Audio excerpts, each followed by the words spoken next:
Video में हम लोगों ने वर्ण, ध्वनि और अक्षर के बारे में पढ़ा और उस तीनों में अंतर समझा। आज हम उसी क्रम में बढ़ते हुए जानेंगे कि हिंदी में वर्णों की संख्या कितनी है। हिंदी में वर्णों की संख्या कितनी है। हिंदी भाषा में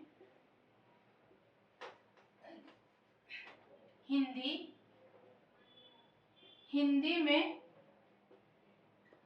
वर्णों की संख्या कितनी है? 52 है। और इन्हीं 52 वर्णों को क्या कहा जाता है? वर्णमाला कहा जाता है। वर्णमाला, इन्हीं 52 वर्णों के समूह को वर्णमाला कहा जाता है। अब वर्णमाला का एक परिभाषा लिख लेते हैं, फिर आगे बात करते हैं। वर्णों के परिभाषा लिखिए। वर्ण की परिभाषा।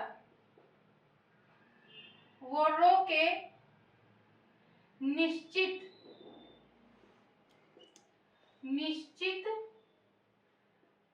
क्रम के लिखित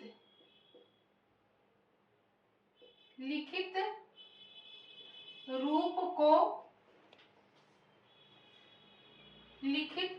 वर्णों के निश्चित क्रम के लिखित रूप को लिखित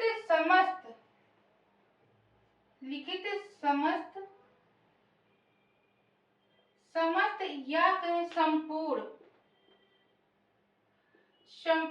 ध्वनि समूह को वर्णमाला कहते हैं। वर्णमाला कहते हैं।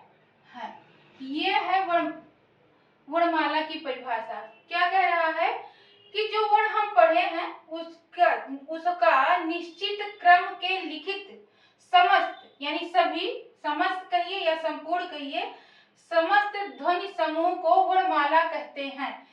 अर्थात जिस प्रकार मोती है, मान लीजिए मोती है, ये मोती है, ऐसे ऐसे मोती है और ये बिखरा हुआ है, और इनको जब हम एक धागा में पिरो देते हैं तो एक माला बन जाता है। ये धागा में पिरोने के बाद क्या बन जाता है? माला बन जाता है। ठीक उसी प्रकार हिंदी में जो वर्ण है वो मोती के समान है, यानी कि बिखरे हुए हैं, कोई निश्चित नहीं है। और जब उसे एक निश्चित क्रम में रख देते हैं और निश्चित क्रम में लिखने के बाद एक निश्चित जगह वो समूह बना लेता है, और निश्चित क्रम में बैठने के बाद कुछ समूह के साथ जब हो जाता है तो उस समूह को हम वर्णमाला कहते हैं। और उस वर्णमाला की संख्या कितनी है? 52 है। आज इन्हीं 52 वर्ण पर हम चर्चा करेंगे। अब वो 52 वर्ण कौन सा है, आइए देखते हैं कि कौन कौन सा है। इसमें आ, ई, उ, री, ए, ऐ, ओ, औ। कितना हो गया? 1 2 3 4 5 6 7 8 9 10 11। इन 11 वर्ण को स्वर कहते हैं। और इसके आगे आएगा अंक, आहा, अंक, आहा। इसको हम अनुसार और इसको हम विसर्ग भी कहते हैं। क्यों कहते हैं, ये बात की बात है। इसको हम अयोगवाह के नाम से भी जानते हैं, अयोगवाह। और अयोगवाह क्यों कहा जाता है, इसको भी हम बाद में अच्छे से पढ़ेंगे। अब इसके आगे और कौन सा वर्ण आता है वर्णमाला में? तो वो है क, ख, ग, घ, अंग, च, छ, ज, झ, इह, ट, ठ, ड, ढ, अण, त, थ, द, ध, न, प, फ, ब, भ, म। अब देखते हैं कितना हो। 1 2 3 4 5 6 7 8 9 10 11 12 13 14 15 16, 17, 18, 19, 20, 21, 22, 23, 24, 25, ये दो सब मिला के 25 वर्ण है। ये 25 वर्ण जो है इसको स्पर्श व्यंजन कहते हैं। स्पर्श व्यंजन व्यंजन वर्ण कहते हैं। इसे स्वर वर्ण कहते हैं और इसे स्पर्श व्यंजन वर्ण कहते हैं और इन दोनों को अयोगवाह वर्ण कहते हैं। ध्यान दीजिएगा। अब कितना हुआ? 11 और 25 और 2 13। अभी आगे पढ़ेंगे हम। या, रा, ला, वा, ये 4 वर्ण जो है इसे अंतस्थ व्यंजन कहते हैं। अंतस्थ व्यंजन व्यंजन वर्ण व्यंजन वर्ण। उसके बाद और पढ़ते हैं हम श, श, श, ह। इन 4 वर्णों को संघर्षी व्यंजन कहते हैं। संघर्षी व्यंजन वर्ण। लिखते रहिएगा आप लोग भी अपने नोटबुक में, पढ़ते रहिए, समझते रहिए और नोट बनाते रहिए। अब देखिए ये कितना हो गया। हाँ, अभी हम 4 वर्ड और पढ़ेंगे। ये इसके अलावा छ, त्र, ज्ञ, श्र, ये 4 वर्ड जो है ये संयुक्त व्यंजन वर्ण है। क्या है? संयुक्त व्यंजन वर्ण है। और 2 वर्ड और होता है जिसे ढ और ढ कहते हैं। इसे हम इन 2 वर्ड को क्या जानते हैं? उच्छिप्त व्यंजन कहते हैं। उच्छिप्त व्यंजन कहते हैं या द्विगुण व्यंजन भी कहते हैं, ताड़न जाति भी कहते हैं। बात की बात है, सारी चीजों पे हम लोग एक एक करके चर्चा करेंगे। अब हम देखते हैं वर्णमाला। जो इतने सारे वर्ण हम पढ़ते हैं, क्या 52 वर्ण हो गया? 52 वर्ण कैसे हम चर्चा कर रहे हैं, तो आइए देखते हैं। स्वर कितना है? स्वर कितना है? दिख रहा है ये? अच्छा, इधर देख लेते हैं। आइए देखते हैं कि क्या ये 52 वर्ण हो गया है। तो देखते हैं स्वर कितना है। स्वर 11 और उसके बाद स्पर्शी व्यंजन कितना हुआ? स्पर्शी व्यंजन कितना हुआ? 25। अंतस्थ व्यंजन कितना हुआ? अंतस्थ व्यंजन कितना हुआ? ये 4 ऊष्म व्यंजन कितने हैं? 4 हैं। और संयुक्त व्यंजन यहाँ भी ऊष्म कर लेंगे, ऊष्म करें या संघर्षी करें। ऊष्म व्यंजन। संयुक्त व्यंजन कितना है? वो भी 4 है। और द्विगुण व्यंजन कितना है? द्विगुण व्यंजन करें या उच्छिप्त व्यंजन करें, इसी को उच्छिप्त भी कहते हैं। उच्छिप्त। इसकी संख्या कितनी है? 2 है। और ये अयोगवाह कितना है? ये भी 2 है। अयोगवाह वर्ण क्या है? ये भी 2 है। अब हम जोड़ते हैं, क्या ये 52 वर्ण हो गए?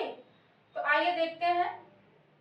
2 2 4 4 8 8 4 12 12 4 16 16 5 21 और 1 22 के 2 और 2 हाथ लगा तो 2 2 4 और 1 5। ये हुए 52 वर्ण। अब हम जान गए कि जो वर्णमाला है इन्हीं 52 वर्ण का हम चर्चा करते हैं, इन्हीं 52 वर्ण के प्रकार को पढ़ते हैं, इन्हीं 52 वर्ण से हमारा ये जो है भाषा बना है। इन्हीं के नियम और रूल को हम व्याकरण के अंतर्गत पढ़ते हैं। तो चलिए आइए जानते हैं कि अब इसके प्रकार क्या है, यानी वर्णमाला का प्रकार क्या है। हमने पढ़ा कि वर्ण क्या है, वर्णमाला क्या है। अब हम पढ़ते हैं कि वर्ण का भेद क्या है। वर्ण के भेद। वर्ण का भेद। वर्ण 2 प्रकार का होता है। एक स्वर और एक व्यंजन।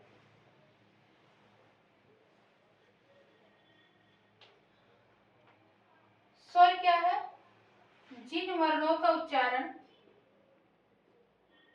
जिन वर्णों का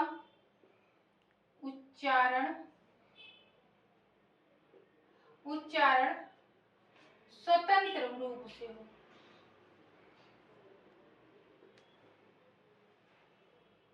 स्वतंत्र रूप से हो, वे स्वर वर्ण होते हैं, वे स्वर वर्ण होते हैं। या कहें कि जिन वर्णों का उच्चारण हवा के आवाज से बिना किसी रुकावट के हो, उसे हम स्वर वर्ण कहते हैं। जैसे स्वर के अंतर्गत आएगा आ, ई, उ, री, ए, ऐ, ओ, औ। ये जो 11 वर्ण है, ये क्या है? स्वर है। हिंदी में स्वरों की संख्या कितनी है? 11। हिंदी में स्वर वर्णों की संख्या कितनी है? 11 है। इसको ध्यान दीजिए। और कुल स्वर वर्णों की संख्या कितनी है? तो अयोग वर्ण को जो हम जोड़ लेते हैं, यानी अंक को और आहा को, इन दोनों को जोड़ लेते हैं, यानी कि लिखित रूप में 13 हो जाता है। मानते तो 11, जो आपका उत्तर होगा अगर प्रश्न बनता है कि हिंदी में स्वर की संख्या कितनी है, तो 11 है। और अगर लिखते, लेकिन हम अंक और आहा को भी लिखते हैं, तो इनको अगर कुल पूछा जाए, कुल लिखित रूप में हिंदी में वर्णों की संख्या कितनी है, तो 13 मान लेते हैं। और हम व्यंजन का भी प्रकार जान लेते हैं, उसके बाद हम एक एक करके पढ़ते हैं। व्यंजन में अस्पर्श व्यंजन कितना है? अभी हम पीछे पढ़े हैं, 25 है। और अंतस्थ व्यंजन कितना है? अंतस्थ व्यंजन कितना है? 4 है। और उसके बाद ऊष्म व्यंजन कितना है? ये भी 4 है। और उसके बाद संयुक्त व्यंजन कितना है? ये भी 4 है। द्विगुण व्यंजन या उच्छिष्ट व्यंजन की संख्या कितनी है? तो 2 है। इन सभी को हम एक एक करके विस्तृत रूप से पढ़ेंगे। अब हम करेंगे कि स्वर का वर्गीकरण करेंगे, स्वर को कितनी प्रकार से पढ़ा जाता है, स्वर क्या है, इन सारे चीजों को हम एक एक करके पढ़ते हैं। हम जानते हैं स्वर का प्रकार, कि स्वर कितने प्रकार से पढ़ सकते हैं हम हिंदी में। स्वर का प्रकार, तो इसको हम कई तरीकों से पढ़ सकते हैं। पहला पढ़ेंगे रचना, उत्पत्ति कहें या रचना कहें या बनावट कहें, बनावट के आधार पर स्वर पढ़ेंगे पहला। दूसरा हम पढ़ेंगे जिह्वा के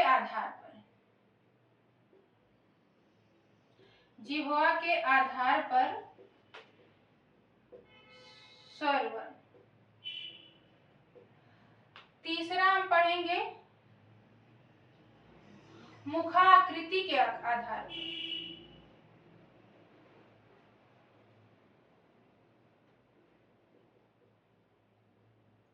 आधार पर स्वर वर्ण।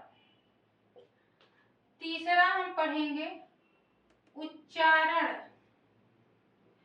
या मात्रा के आधार पर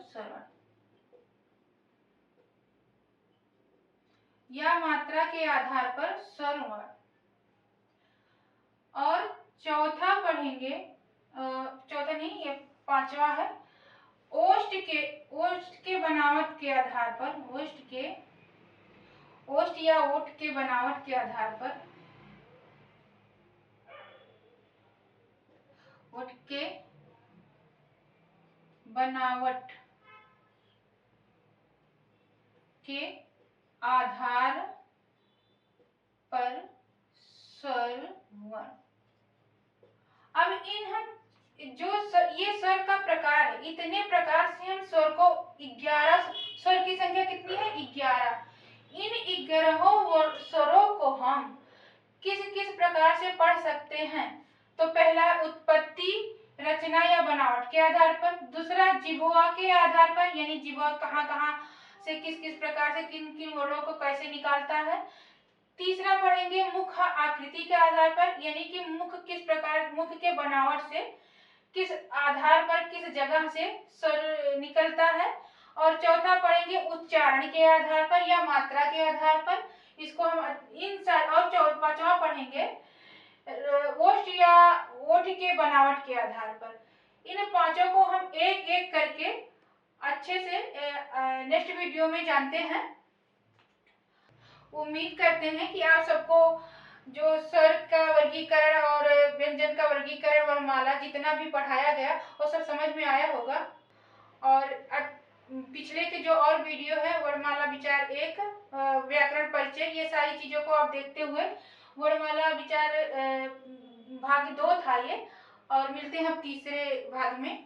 थैंक यू।